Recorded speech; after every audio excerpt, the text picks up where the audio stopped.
going to begin with the first panel discussion, which is going to be on modern educational institutions driving new age India towards multidisciplinary and holistic education, innovative ecosystem, collaboration with industry and institutes of excellence, mentoring, focus on research, incubation, entrepreneurship, and reverse brain drain. So now I would like to call upon Mr. Arnab Verma, founder and CEO, Intercell, who will be moderating this session. And next, I would like to call upon Professor Deepa Mani, Professor of Information Systems and Deputy Dean, Digital Learning and Executive Education, Indian School of Business. I'd like the audience to please give a huge round of applause for the speakers who are joining us. And next, I would like to call upon Dr. S. Shrikanta Swami, Senior Consultant and Expert, NAAC. Welcome, sir. Further, I would like to call upon Professor S. Srinivasa Rao, Dean, Indira Mahindra School of Education, Mahindra University. Further, I would like to call Dr. Saurabh Srivastava, Associate Dean, NIPER, Hyderabad. Audience, you just had a break. I request you all to please, clap for our esteemed speakers who are joining us here on the stage. Further, I would like to call upon Dr. A.S.N. Pavani, OSD Academics, Higher Education, TSWIS. Further, Shri Guru Vaidya, Solutions Consulting Manager, Adobe. Thank you. Last but not the least, I would like to call upon Ms. Aditi Saxena, Dean of Woxon University. Good afternoon, everyone. A warm welcome to everybody at IndiGlobal Education Festival 2022. And I'm Arunabh Verma. I come from New Delhi. I'm the founder of Intercell. It is a virtual mentoring network platform that we've created to connect graduates with industry experts, as well as younger employees with their internal or external industry experts. This particular session that we're about to begin, I have some very experienced colleagues and friends sitting right beside me. And the topic that we all will be discussing is primarily on the modern educational institutions driving new age India. And itself, the topic from the word go is a self-explanatory for what India has achieved, especially in the last half decade, in the world of education. There is a great amount of reverse brain drain happening. There is a great amount of innovation happening at educational institutions and universities and colleges. And there is a certain rise in the non-Ivy League education system. And the Ivy League has gone a further level up as well. So this is probably the best time for us to be in India to take education to the next level together and ensure that the next generations have a bigger responsibility on their shoulders to position India on the world map as one of the most leading countries in as many fields as possible. To begin with, the first topic that I would like to touch upon is towards multidisciplinary and holistic education. Like in the morning in our inaugural sessions, we kept on hearing on words like empathy, on words like social skills, interpersonal skills, and various other techniques that the education system can pass on to the teachers and then the students. Besides the academic learning, what other multidisciplinary or holistic ways of education we can look at? That's the first round of discussion that I would like to share with our panel of experts. Dr. Shrikant Swami, sir, your views on how important it is to provide a holistic education in an education system, especially after COVID, now that 2022 is looking promising for Indian students, please. Thank you, Mr. Arnab. It is a nice question that you have asked. Dear friends, as you know, after COVID, we have just seen a lot of significant changes, the way in which the education institutions are functioning. Especially in higher education, there was a paradigm shift from the usual method of teaching to the digital platform wherein teachers started sharing information and students were left with only main alternative of just using this digital platform to learn. But there are few studies which reveals that as far as the quality is concerned, the quality of teaching and learning has not much improved during this period. That's what the experts will say. Then it comes to the education, especially in higher education, what should be our emphasis? One, are we supposed to create the new knowledge? Are we supposed to enrich the existing knowledge? Are we supposed to contribute for the research? Or are we supposed to contribute for the holistic development of the students? I think many experts also will speak about the educatedness. What is that we are teaching at the higher level? Especially making the students to get their knowledge improved is fine. But what about the holistic aspect of education? How many institutions are actually aiming at giving holistic education? I have come across one or two institutions have come out with an integral model wherein holistic education has become part of their educational system. Therefore, they start with some kind of orientation about holistic education. Then they come out with a specific timetable. Then a special orientation will be there for the teaching faculty to know the concept of holistic education, now that they have to implement, and the importance of holistic education. And then in the third phase, they wanted to take it to the classroom by means of it that they can integrate the holistic education. I think many institutions are already attempting. But I think if you take the number into consideration, most of them are concentrating towards the improvement of results. Most of them are concentrating towards the placement aspect. But I think still they have to pick up, especially in the area of providing the holistic education. Therefore, I think I'll come back to specifically after some time.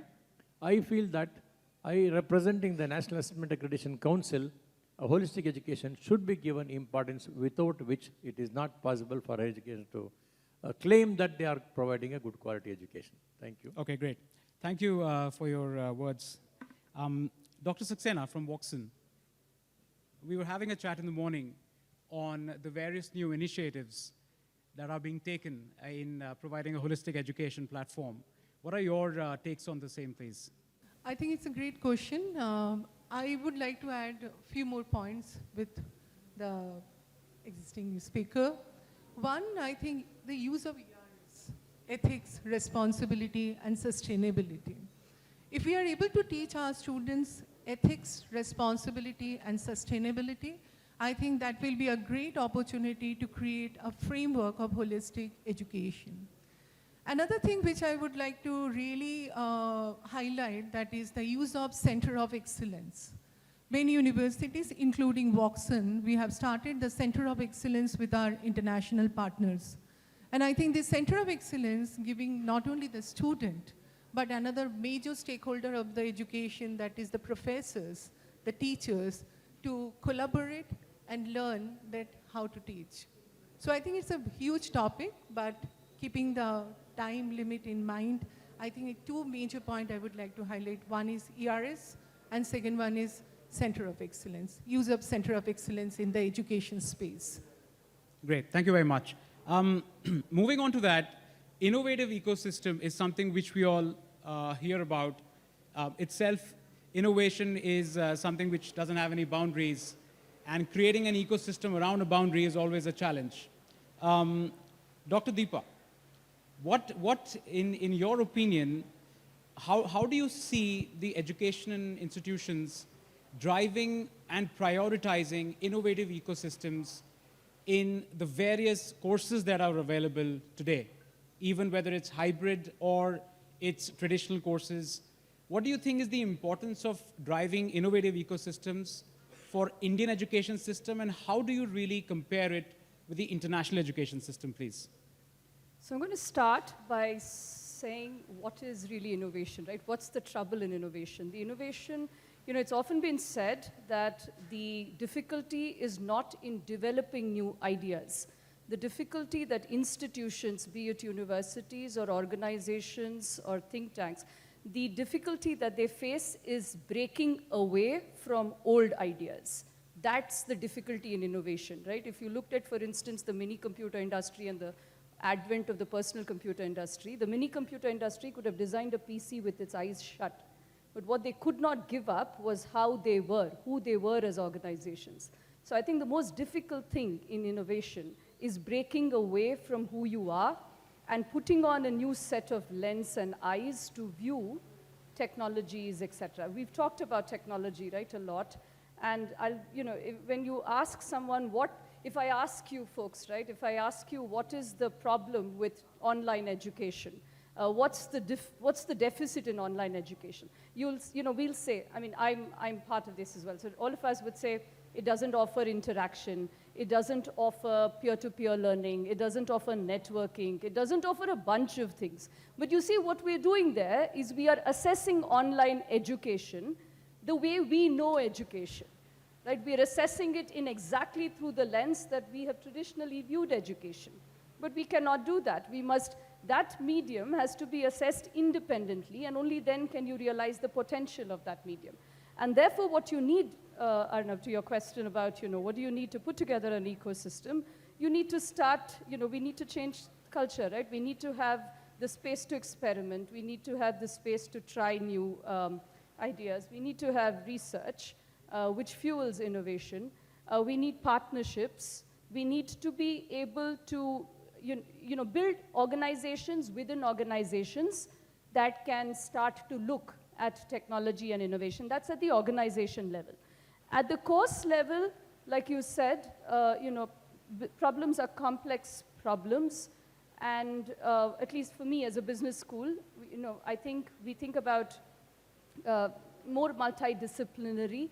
For instance, we have specializations, finance, marketing, but that's not how the world of business is organized. When a crisis hits, nobody says, finance, you take responsibility of it. So then when we send our students out into the world in the labor market, they're looking at problems that are very different from how they've treated them back in school. And therefore, we need to reorganize, and we have reorganized our schools and disciplines to be more multidisciplinary, to have more engagement with industry so that what they're learning is dynamic and is responsive to the labor market and doesn't await policy change every so many decades, right? So it's so that there is a tight linkage, and also more integrative thinking, where you're able to look at more experiential learning, more integrative thinking, more critical thinking, more relevance to industry. All of that becomes important. Great. Thank you very much, Dr. Deepa. And since we're talking about innovation and technology, building infrastructure on ecosystem, we have Mr. Guru Vaidya from Adobe. I'm very keen to know from your perspective on what kind of solutions is a company like Adobe looking at catering for education systems for building the whole culture of innovative systems within the campus, within the courses, etc. What are your views on that, please? Thanks for that question, Arnab. So, we're not done so much in India, but I can cite some examples in the States. For example, there's been a lot of providing of our applications and solutions to schools in order to help cultivate that culture of for example, I was talking to a professor the other day.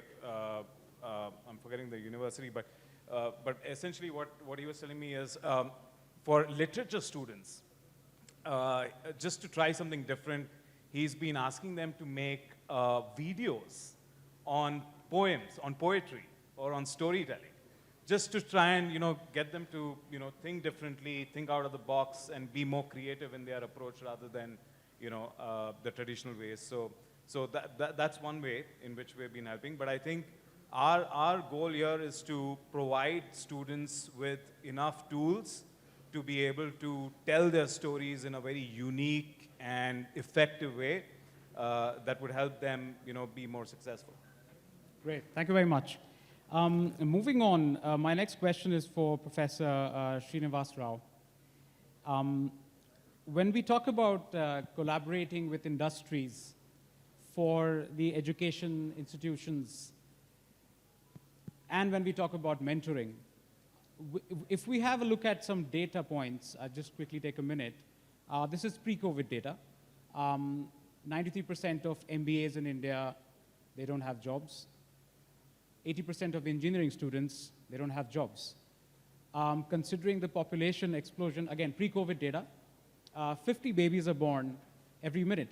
So by the time we end up our panel, there would be more lives entering various families across India. Now, if that is the supply of human capital that we are talking about, how important do you think is for education stalwarts like yourself to push the concept of collaboration with industry learning, experiential learning, and to ensure that the students, whatever courses they're doing, that they're able to accelerate a little faster by getting access to mentoring, by getting access to industry experts? What is your take on that, sir? Yeah, thank you so much, Arno. The industry higher education linkages are and have been actually a very important area for over 3 decades actually in India. But somehow I think this interface did not seem to have really taken off because of probably the suspicion of both the industry as well as the university systems.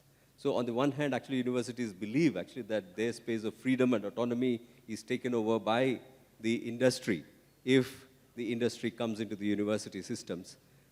Industry, on the other hand, actually believes actually that it has to be narrowly looked into a particular kind of a domain which they require. So therefore, I think the interface could actually be integrated into the entire ecosystem of higher education. The way the universities respond to the very idea of making education relevant for the future prospects of the students, of the nation, of the industry. So there is actually a kind of a disjuncture which, as a result, actually leads to the kind of unemployment or unemployability. So there is a kind of a chain of sequence, actually, of reactions that continue to be built as a result of that. But now I think the new education policy is sounding us actually on the right, at the right notes.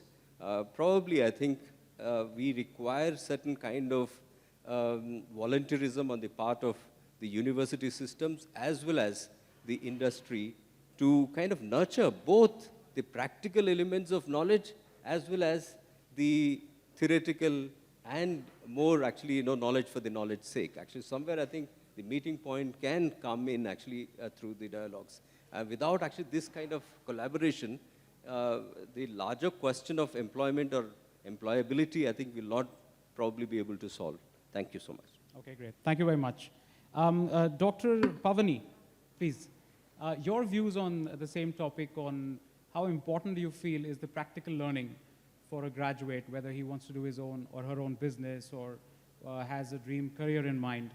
How important do you feel is the need for mentoring each and every graduate across various courses before he gets into the job industry where he's actually going to start earning from his skill sets? Please, your points. Thank you. I think it's extremely important. Mentoring is extremely important, and I would like to just add a few points on what my earlier speaker has mentioned.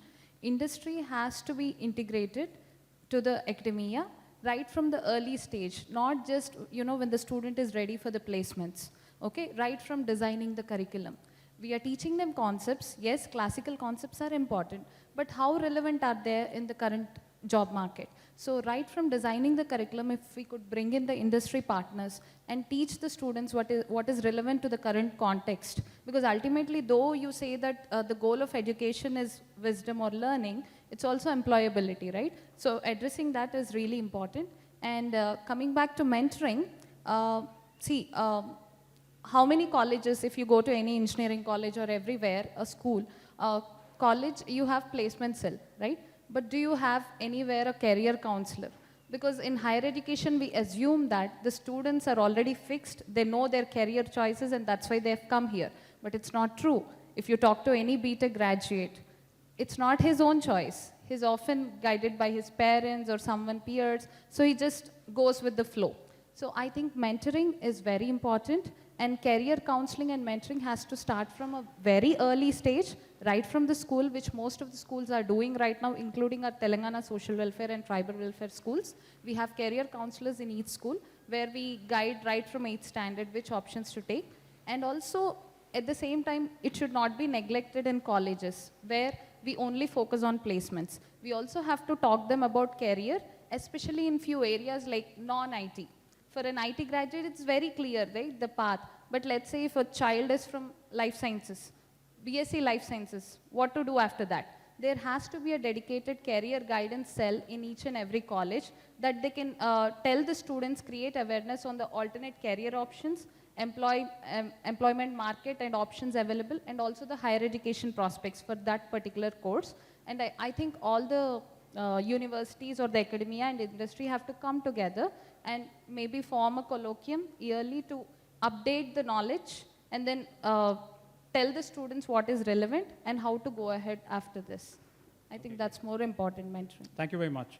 Moving on, Dr. Saurabh Srivastav, I would like to know your views on, for a particular institution, when a parent is sending his son, the son or the daughter, are institutions already inducting the parent on the importance of incubation, research, entrepreneurship, or do you see that the parents are more interested in the final destination, which is a placement, what's the salary, what's the internship program? How important do you feel are the education institutions theoretically investing more in the concept of research? And are we inculcating that within the parents' mindsets as well? Or are we just focusing on ensuring that the student in his entire curriculum starts to understand the value for the same? Your views, please. Thank you, Aruna, for this nice question. So I would be echoing with my fellow panel members' views that this is the time of collaborative research. When we talk about collaborations, it should be industry-academia connect should be there, because in education systems should be not only limited towards only publishing or writing thesis or publications of papers or patents. Rather than that, it should be having higher goals towards the transformational research, translational research, and commercialization aspects as well. Why I'm emphasizing onto this part, because my background, I'm coming from National Institute of Pharmaceutical Education and Research, and post-COVID situation, India has become the pharmacy of the world. And how we would be sustaining the situation? How would we be maintaining the independency in terms of APIs, active pharmaceutical ingredients, and key starting materials? So in terms of those sustainability and to grow further as a country as a whole, it is must to have an industry-academia connect and collaborative research. Whereas the state government as well as the central government, both are pushing and emphasizing onto those aspects where the research should be globally recognized in terms of translational aspects and transformational aspects. It should not be limited towards only thesis writing and publications. So I would be having that a concept that what we are inculcating here at our institution at NIPER, that we are from the scratch, we are identifying the problem, which is having a global, which need to be have proper theoretical solutions rather than only theoretical aspects of writing a publication. And then we are having a good consortium with the hospitals and doctors also, where we are trying to identify the unmet clinical needs and challenges what patients are facing in current scenario and how we can mitigate to address those challenges. In terms of that, we are organizing the research to happen, and that would be seeing the face of commercialization aspects also. And I would be pleased to share that recently we have got 2 products from our own institute, Pharmacy Institute NIPER, that has gone to the global level of commercialization, and venture capitalists have agreed to go for co-development of the product, and they are ready to invest crores of rupees into that. So this will be my take, that the research should be, in terms of translational aspect, should be having major focus onto that aspect in current scenario after post-COVID situations. Thank you. Okay, great. Thank you very much. Dr. Deepa, we were having a chat earlier on regarding this particular topic, and you're representing Indian School of Business. I'm sure we all would love to know your point of view on this particular topic, on the importance of research and promoting the whole concept of entrepreneurship and incubation. What are your views on this space? So ISB has always projected itself as a research-backed institution. We're the only we're the only business school that's ranked in the FT 100 research rankings. I think, I agree with the panelists here. I have a slightly more nuanced argument, though. I think there is, it's a portfolio model. So there are 3 types of research, at least I see, if I have to map ISB's model. One is where it intersects with policy and drives evidence-based policy making. For instance, you talked, Arnab, about skilling being related and linked to labor markets, as it should be. But, how does that happen, right? So therefore, if you look at the US, what they've done is they've taken their occupational network, which is the equivalent of our National Classification of Occupations, the NCO.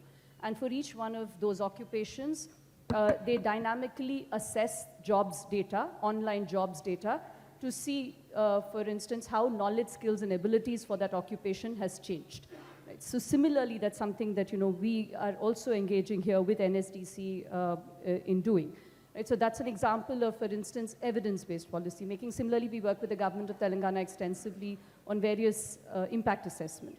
The second, I think, is what my colleagues on the panel have spoken about, which is translational research, which is, I engage with industry, I engage in problems that are relevant to industry, and therefore I work, to impact practice, right? So that's the second class.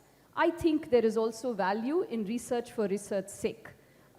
See, if you look at, for instance, the research, there's a lot of evidence on public R&D spending on this. So if you look at, for instance, if R&D is completely industry funded, there tends to be certain kinds of research that will obviously get driven.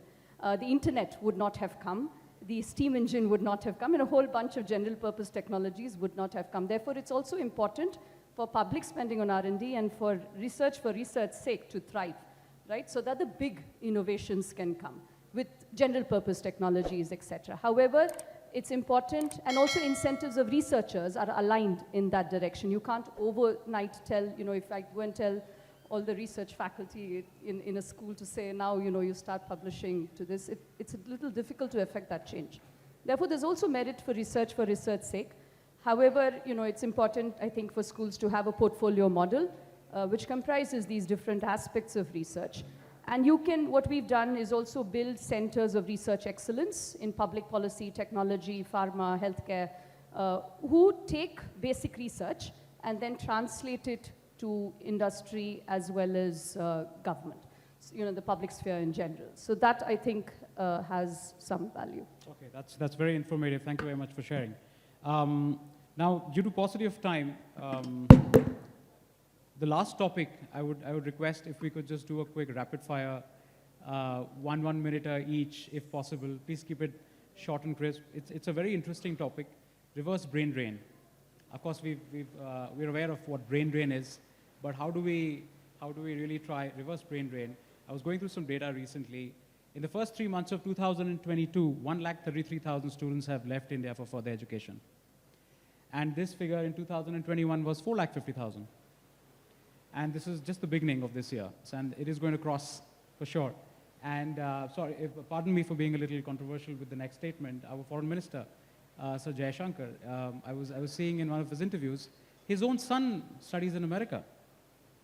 How do we really look at these things from a very different angle? On one hand, we're trying to promote Indian education system. On one hand, we're trying to compete with the global education institutions. And we're doing a great job. Apart from China being a very closed, verbal government, India is out there. We're telling everyone what we're doing and how differently we are doing. So just one minute each, please, Dr. Aditi Saxena, from you. On your, what do you think you could do if you had the power in India to promote reverse brain drain, where we try and get the best minds in India only and they don't go anywhere else? Hello? Yeah. 1 minute, please. 1 second. I will take not more than 1 minute, but quickly a background that if you go back to the history, you'll find that India and China are they were the largest supplier of manual labor. And when we focus on the dot-com boom, 96, 2006 to 2001, then we realized that Indian students, and not only India, even China also, but Indian students maximum number of Indian students are going United States or other countries to learn technology, right? And the third point which I would like to say that they're coming back. They are helping us to establish new organizations, new technology, and also last point I can highlight that how the foreign investment in India is growing up. So I think I cannot address directly what you have asked me, that if I have a power, but I can say that it has a huge impact, and it definitely create a long-term impact on the society, finance, and other things. Thank you. Great. Mr. Guru, please, your views on this. Just to support her there, I don't know if a lot of people know this, but outside of the US, India is by far Adobe's largest development center. And so we've got 2 large facilities in Bangalore and 2 facilities in Noida. There's more than 5,000 engineers. Last time our CEO, Shantanu Narayan, was here in Hyderabad at his school, the Hyderabad Public School. He mentioned that we're going to be investing in AI research facility here in Hyderabad. So I think I agree with her. It's all about getting, more opportunities here. And I think if students can find those opportunities and they want to do meaningful work, and that's what they want. And if we can give them that, I think we'll have that reverse brain drain. Great, thank you. Dr. Pami, please. Yeah, hi. So that's a very interesting topic, but I'm going to talk reverse brain drain in terms of only education, not employment. So, see, I won't stop the children who are going to Harvard or other Ivy Leagues and the other top institutions. Let them go, let them explore, let them learn. But as policymakers, as government officials, it's our responsibility to create a Harvard ecosystem in India, to create an Ivy League in India. I think that's the only way that we can stop the reverse brain drain that's happening. And I think government of Telangana is doing a wonderful job in this direction. We are definitely on the right path, but it's going to take some time, some efforts from many more intellectuals. But definitely, I think in the near future, we are going to achieve that, bring that ecosystem to India. Yeah, I'm positive about it. Great, thank you very much. Dr. Saxena. So I would be going with the same because this is the right time and right environment in the country where the entrepreneurship and incubations are coming to front side row, and unicorns are getting evolved and recognized. So that would be, again, it would be linked with the innovation ecosystem. We are providing such kind of innovation ecosystem that would be definitely going to help. And like Dr. Pavani was saying, I'm also very positive on to that note, that in due course of time that this reverse brain drain will be definitely happening, and we would be making India proud into new days to come, new ages. Thank you. Great. Thank you. Dr. Srinivas. Yeah, there are no quick fixes actually for this issue, actually, definitely. And we are not going to find the solutions in a day. But certainly, I think, what we are moving towards actually today is we are moving towards the flexibilities that the international education offers in India too. So many universities, actually including mine, Mahindra University, offers a wide range of options which will facilitate the child to pick up and also integrate his or her knowledge actually along with other disciplines. So we are a very new university, 2-year-old university. As we go along, I think we will see a kind of a transformation in the kind of courses. Obviously, that will cater to the flexibility that the students who seem to be going outside of the country would probably require. Maybe I'm not really talking about the private universities. We also need that flexibility in the state-funded public universities as well, where a child can mix up and take actually courses as per his or her passion, and therefore actually that leads to a kind of, all sorts of innovations or whatnot. I think, the freedom to kind of think, critical thinking, all that actually which the new education policy is expecting us to do. Thank you. Great, thank you. Dr. Swami, please. Yes. I think it is a good question. Since 3 decades I've been, listening to this kind of information, what people are talking. but so far no solution. If you ask me, there are 8 to 9 important factors are there. Factor number 1, status is important factor wherein many people wanted to send their children because they have got a lot of money. And once when they say their children, you gave an example a few minutes back. Therefore, they wanted to see that my son studied there, means better status. Coming back, better facilities. This is one aspect. Number 2, the specialized knowledge is there in most of the Western countries. I have visited America almost 4 times, even Harvard, MIT, etc. The type of facilities what they are having, the type of teaching and the importance given to the teaching and the autonomy given to the teacher as well as the learner. They use the word autonomy. I think here we are not giving that. Still, they are all under the controlled situation. Then the facilities I mentioned then. Then after completing, they wanted to settle there because after seeing the environment, as my learned friend mentioned, the eco-friendly environment, the research-friendly environment, and apart from that, the population is also quite less. Therefore, they have got better facilities wherever they go there. I think you also agree with me. Whereas in India, those I have come across few people, those who have worked there for 10 years, they have come back here.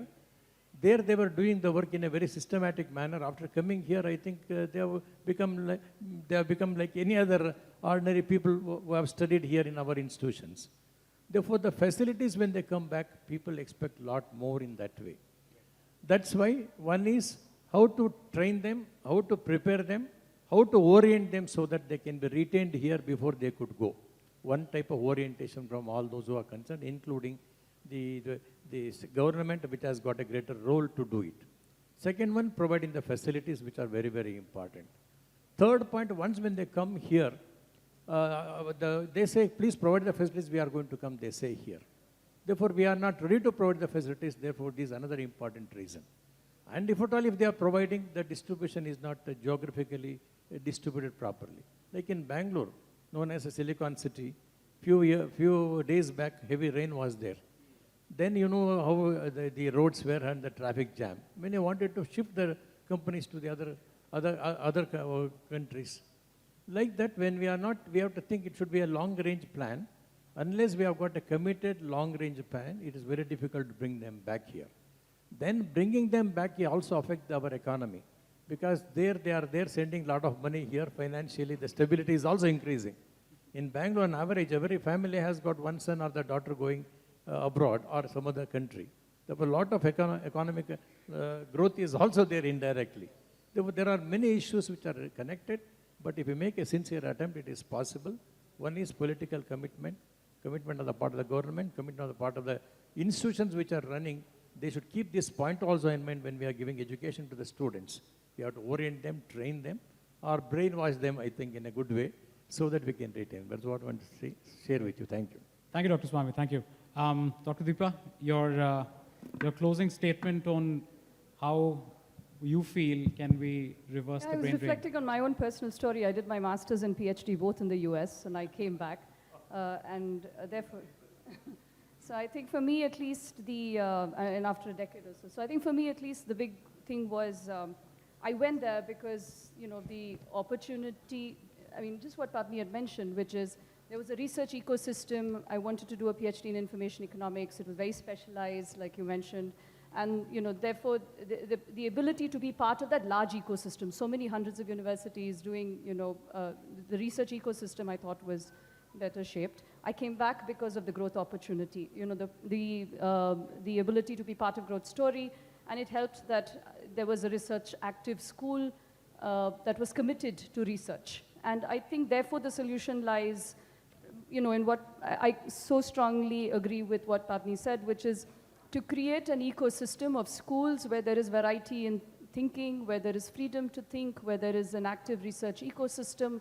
All of those are important, right? People should have options, and they should have quality options, and they should have the autonomy to run and govern those options.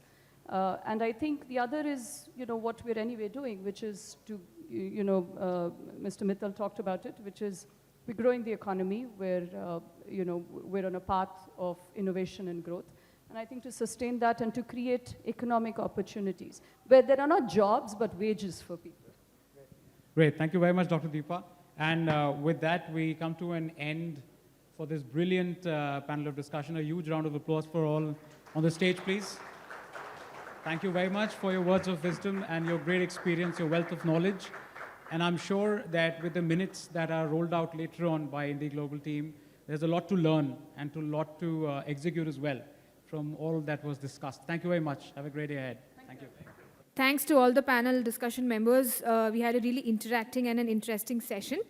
I would like to call upon Mr. Tejwant Singh Chatwal, Global Head UK Skill Limited, United Kingdom, to please come onto the dais to honor all our panel discussion members here. As a token of appreciation, I would call upon Professor Deepa Mani, Professor of Information System and Deputy Dean, Digital Learning and Executive Education, Indian School of Business. Forward, please. Mr. Tejwant Chatwal will give away the momentum.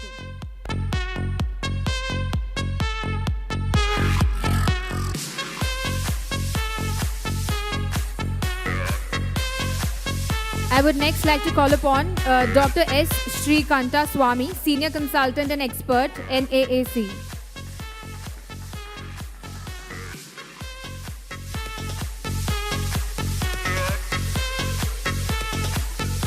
Further, would like to call upon Professor S. Srinivasa Rao, Dean, Indira Mahindra School of Education, Mahindra University.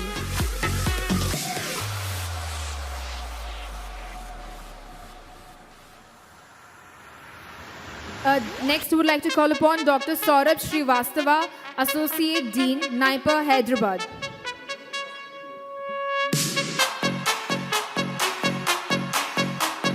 Further, Dr. A.S.N. Pavani, OSD Academics, Higher Education, Steeswires.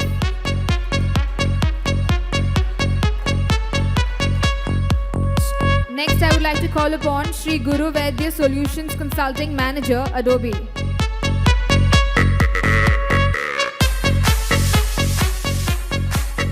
Next, would like to call upon Miss Aditi Saxena, Dean, Woxon University.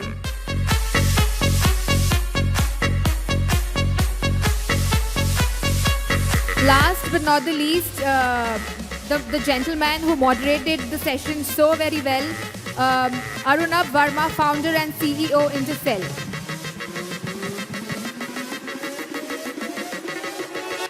Thank you so much, everyone, for this wonderful session. I would request Mr. Tejwant also to stay back for a group picture.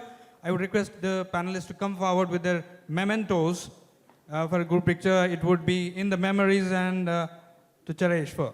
Please come forward for a group picture.